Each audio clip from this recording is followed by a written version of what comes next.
அஸ்ஸலாமு அலைக்கும் வரஹ்மத்துல்லாஹி வபரகாத்துஹு. ஷரியத் கேள்விகள் என்ற யூடியூப் சேனல்ல இன்னைக்கு நம்ம பார்க்க போற கேள்வி என்னன்னா, பெருமானார் ஸல்லல்லாஹு அலைஹி வஸல்லம் அவர்கள் காலணியில் உள்ள அடையாளத்தை போன்று தொப்பிகளை இன்றைக்கு நிறைய நபர்கள் அணிகின்றார்கள்.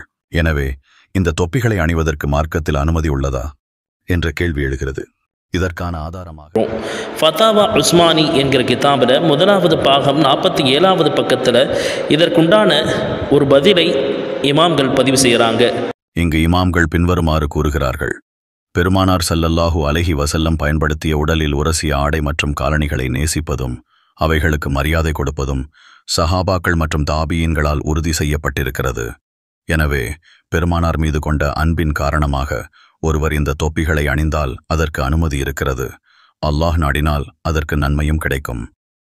ஒருவர் இந்த தொப்பிகளை இபாதத் என்று கருதினால் அவ்வாறு செய்வதற்கு மார்க்கத்தில் தடைகள் இருக்கின்றன.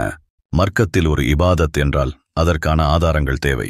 இல்லையெனில் அது உத்தரவு இல்லாமல் இபாதத் என்று கருத முடியாது. மீண்டும் அடுத்த முறை இஸ்லாமிய காவலன் என்ற தொடரில் உங்களை நான் சந்திக்கிறேன். அஸ்ஸலாமு அலைக்கும் வரஹ்மத்துல்லாஹி வபரகாத்துஹு.